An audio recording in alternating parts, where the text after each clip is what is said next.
എല്ലാവർക്കും നമസ്കാരം. ശ്രീമദ് ഭാഗവതം നവമസ്കന്ധം അധ്യായം 16 ശ്ലോകം 27, 28, 29, 30, 31, 32 6 ശ്ലോകങ്ങൾ ഇന്ന് നമുക്ക് നോക്കാം. ശ്രീമൽ ഭാഗവതാഖ്യോയം പ്രത്യക്ഷ കൃഷ്ണയേവ ഹി സ്വീകൃതോസി മയാ നാഥ മുക്തിയർത്ഥം ഭവസാഗരേ മനോരഥോ മദീയോയം സഫല സർവഥാ ത്വയാ നിർവിഘ്നേനൈവ കർത്തവ്യ ദാസോഹം തവ കേശവ.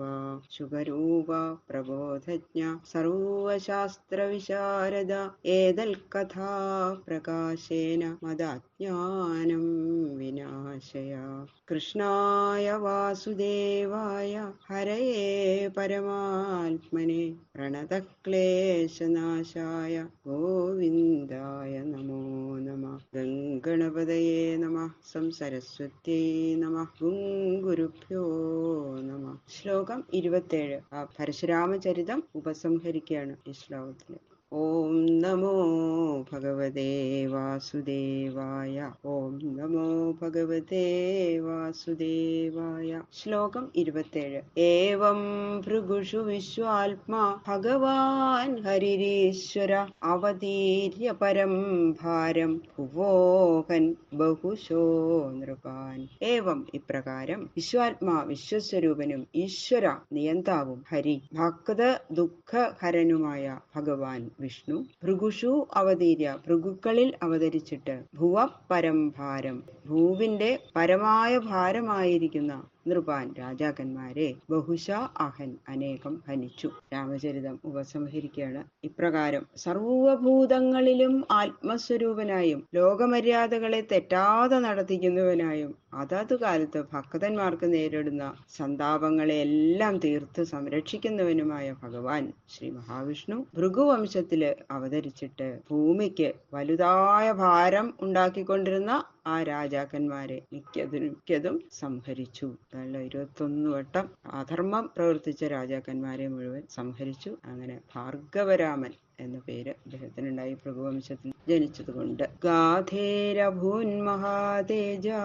സമിത്തൈവ പാവക തപസാ ക്ഷാത്രമുത്സൃജ്യ യോ ലേഭേ ബ്രഹ്മവർച്ചസം. ഗാധിയിൽ നിന്ന് സമിദ്ധ പാവക ഇവ ഉജ്ജ്വലിച്ച അഗ്നി എന്ന പോലെ മഹാതേജസ്സോടുകൂടിയ വിശ്വാമിത്ര അഭൂത് വിശ്വാമിത്രൻ ഉണ്ടായി. യാതൊരുവൻ തപസ്സുകൊണ്ട് ക്ഷാത്രം ഉത്സൃജ്യ ക്ഷത്രിയ ഭാവത്തെ ഉത്സർജിച്ചിട്ട് ബ്രഹ്മവർച്ചസം ബ്രാഹ്മണ തേജസ്സിനെ ലഭിച്ചു. അങ്ങനെ ഇതിന്റെ ഇടയ്ക്ക് പ്രസംഗവശാൽ വന്നിട്ടുള്ളതാണ് പരശുരാമചരിതം അല്ലെ. കഥ ഇങ്ങനെ പറഞ്ഞുകൊണ്ടിരിക്കുന്നതിന്റെ ഇടയ്ക്ക് വന്ന ഈ പരശുരാമചരിതം വർണ്ണിച്ച ശേഷം ഗാധിയുടെ വംശത്തെ പറ്റി പറയാണ്. ഗാധിയുടെ പുത്രൻ വിശ്വാമിത്രൻ. അദ്ദേഹം ഹോമകുണ്ഡത്തിൽ ഉജ്ജ്വലിക്കുന്ന അഗ്നിയെ പോലെ മഹാതേജസ്വിയായിരുന്നു വിശ്വാമിത്രൻ. അങ്ങനെ തപസ് ചെയ്ത് തപപ്രഭാവത്താൽ ക്ഷത്രിയ ഭാവത്തെ ഉപേക്ഷിച്ച് ബ്രാഹ്മണ തേജസ്സിനെ സമ്പാദിച്ചു. അങ്ങനെയാണ് അദ്ദേഹം ബ്രഹ്മർഷിയായി തീർന്നു. ഇത്രയും തപസ് ചെയ്തിട്ട്. വിശ്വാമിത്രസ്യ ചൈവാസൻ പുത്ര ഏകശതം നൃപ മധ്യമസ്തു മധുച്ഛന്ദസേവതേ. നൃപ, ഹേ രാജാവേ, വിശ്വാമിത്രന് ഏകശതം പുത്രാഹ 100 പുത്രന്മാർ ആസൻ ഉണ്ടായി. മധ്യമനാകട്ടെ മധുച്ഛന്ദസ്സാകുന്നു. തേ അവർ മധുച്ഛന്ദസ്സുകൾ എന്ന പേരുള്ളവരായി. ഹേ രാജാവേ, വിശ്വാമിത്രന് 100 പുത്രന്മാരുണ്ടായി. അതിൽ മധ്യമൻ മധുച്ഛന്ദസ് എന്ന പേരോടുകൂടിയവനാണ്. അങ്ങനെ ബാക്കി എല്ലാവർക്കും അതേ പേര് തന്നെ. എല്ലാവരെയും മധുച്ഛന്ദസ്സുകൾ എന്ന് പറയും. അതാണ് എല്ലാവരും വിളിക്കണം. ഒരു പേരേ ഉള്ളൂ, മധുച്ഛന്ദസ്സുകൾ. വിശ്വാമിത്രന്റെ 100 പുത്രന്മാര്. പണ്ട് പറഞ്ഞില്ലേ പ്രജേതസ്സുകൾ എന്ന്, അതുപോലെ എല്ലാവരും മധുച്ഛന്ദസ്. പുത്രം കൃത്വാ ശുനശേഫം ദേവരാതം ച ഭാർഗവം ആജീകർത്തം സുദാനാഹ ജ്യേഷ്ഠയേഷ പ്രകൽപ്യതാം. ഭാർഗവം ഭൃഗുകുലജാതനും അജീകർത്തന്റെ സുതനും ദേവരാതൻ എന്നുകൂടി പേരുള്ളവനുമായ ശുനശേഫനെ പുത്രം കൃത്വ പുത്രത്തേനെ സ്വീകരിച്ചിട്ട് ഇവൻ ജ്യേഷ്ഠ പ്രകല്പ്യതാം, ജ്യേഷ്ഠനായിട്ട് കൽപ്പിക്കപ്പെട്ടാലും എന്ന് സുതാൻ ആഹ, സുതന്മാരോട് പറഞ്ഞു. ആ ശുനശേഫന്റെ ചരിതം പിന്നെ പറയാന്ന് നേരത്തെ പറഞ്ഞു വെച്ചിട്ടുണ്ട്, ഹരിശ്ചന്ദ്ര ചരിതം പറഞ്ഞപ്പോ അല്ലെ. അപ്പൊ ആ കഥ പറയാണ്. വിശ്വാമിത്രൻ ശുനശേഫനെ തന്റെ പുത്രനായിട്ട് അംഗീകരിച്ചു. അജീകർത്തപുത്രനും ദേവരാജനെന്നുകൂടി പേരുള്ളവനുമായ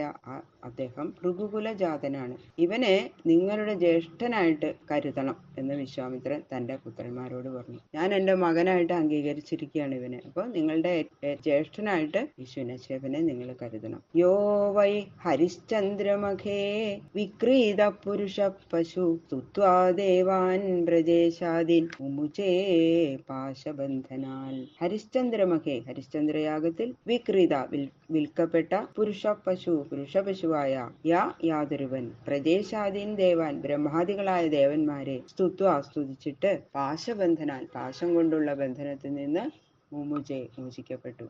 ശുനശേഫന്റെ പൂർവചരിത്രം ചുരുക്കി പറയാണ്. മാതാപിതാക്കന്മാര് പാവം ആ കുട്ടിയെ, ശുനശേഫനെ പുത്രനാണെന്നുള്ള സ്നേഹം ഉപേക്ഷിച്ചിട്ട് ഹരിശ്ചന്ദ്രന്റെ യാഗത്തിലെ യജ്ഞ പശുവായിട്ട് ശുനശേഫനെ വിൽക്കുകയാണ് ചെയ്തിരിക്കുന്നത്. ഹരിശ്ചന്ദ്രന്റെ പുത്രനാണ് ശരിക്കും ചെയ്യേണ്ടത്. വസിഷ്ഠനോട് പറഞ്ഞിരിക്കണത് അത് ഞാൻ തരാം എന്നാണ്. മകനുണ്ടായി കഴിഞ്ഞാൽ മകനെ യജ്ഞപശുവായിട്ട് എന്റെ മകനെ ആയിക്കോളാം എന്നാണ് പറഞ്ഞത്. ആ മകൻ അവിടെ ഓടിപ്പോയപ്പോ വേറൊരു കുട്ടിയെ, ശുനശേഫൻ എന്ന ആ ബാലനെ വില കൊടുത്തു വാങ്ങി അതിന് പകരം അവിടെ ബന്ധിച്ചു നിർത്തിയിരിക്കുക ആ കുട്ടി. അപ്പൊ ശുനശേഫൻ ഉറക്കെ കരഞ്ഞ് വിശ്വാമിത്രന് ശരണം പ്രാപിച്ചു. അപ്പൊ വിശ്വാമിത്രനും വസിഷ്ഠനുമായിട്ട് വൈരം നിലനിൽക്കുന്നുണ്ട്. അപ്പൊ വിശ്വാമിത്രൻ എന്ത് ചെയ്തു? ഈ കുട്ടിയെ മകനായിട്ട് സ്വീകരിച്ചു, രക്ഷിക്കാം എന്ന് വാക്ക് കൊടുത്തു, മകനായിട്ട് അംഗീകരിച്ചു. എന്നിട്ട് അദ്ദേഹം ഒരു മന്ത്രം ഉപദേശിച്ചു. ആ മന്ത്രത്തിന്റെ ജപം കൊണ്ട് ബ്രഹ്മാദി ദേവന്മാരെല്ലാവരും സന്തുഷ്ടരായി യാഗത്തില്. അങ്ങനെ അവനെ ഹിംസിക്കാതെ തന്നെ യജമാനന് യാഗഫലം നൽകുകയും ബന്ധനത്തിൽ നിന്ന് ഈ ശുനശേഫനെ അഴിച്ചുവിടുകയും ചെയ്യണം. അങ്ങനെ ശുനശേഫൻ രക്ഷപ്പെട്ടു. വിശ്വാമിത്ര മഹർഷിയുടെ മകനായിട്ട്, അത്രയും വിശ്വാമിത്ര മഹർഷിയോട് സ്നേഹം കടപ്പാട്, സ്വന്തം അച്ഛനമാരും ഉപേക്ഷിച്ചതാണ് അല്ലെ. അങ്ങനെ വിശ്വാമിത്രൻ മകനായിട്ട് അങ്ങനെയാണ് അംഗീകരിച്ചത്. യോരാധോ ദേവയജനെ ദേവൈർ ഗാധിഷു താപസ ദേവരാധൈതിഖ്യാത ശുനശേഫസ ഭാർഗവ. ദേവയജനെ, ദേവയജനത്തിൽ ദേവൈ ദേവന്മാരാൽ, രാധ രക്ഷിക്കപ്പെട്ട, യാതൊരുവൻ, ഗാധിഷു ഗാധിവംശങ്ങളിൽ, ദേവരാധ ഇതിഖ്യാത ദേവരാധൻ എന്ന് കീർത്തിക്കപ്പെട്ട താപസനാകുന്നു. സ ഭാർഗവ ശുനശേഫ, ഭൃഗുവംശജാതനായ ആ ശുനശേഫൻ. അപ്പൊ ഈ ദേവരാധൻ എന്നുള്ള പേര് എങ്ങനെയുണ്ടായത് എന്ന് പറയാണ്. വരുണപ്രീതിക്കായി നടത്തണ ആ യാഗത്തില് പശുവായി നിശ്ചയിക്കപ്പെട്ട ഭൃഗുവംശജാതനായ ആ ശുനശേഫൻ ദേവന്മാരാൽ രക്ഷിക്കപ്പെട്ടതുകൊണ്ട്, ദേവന്മാരല്ലേ രക്ഷിച്ചത്, അതുകൊണ്ട് ദേവരാധൻ എന്ന നാമം ആ ശുനശേഫനുണ്ടായി. പിന്നെ ദേവരാധൻ എന്നുള്ള പേരിലാണ് പിന്നെ അറിയപ്പെടുന്നത്, ശുനശേഫൻ എന്നുള്ള പേരിലല്ല. വിശ്വാമിത്രൻ പുത്രനായിട്ട് അംഗീകരിച്ചപ്പോ ഭൃഗുവംശനായ ആ താപസന് ഗാധി വംശത്തിൽ ഉൾപ്പെട്ട ദേവരാധൻ എന്ന നാമം പ്രസിദ്ധായി. പിന്നെ ദേവരാധൻ, അത് മാത്രമേ ഉള്ളൂ, അതാണ് പ്രസിദ്ധമായത്. ബാക്കിയുള്ള ശ്ലോകങ്ങൾ നാളെ നോക്കാം. സർവത്ര ഗോവിന്ദ നാമ സങ്കീർത്തനം, ഗോവിന്ദ ഗോവിന്ദ.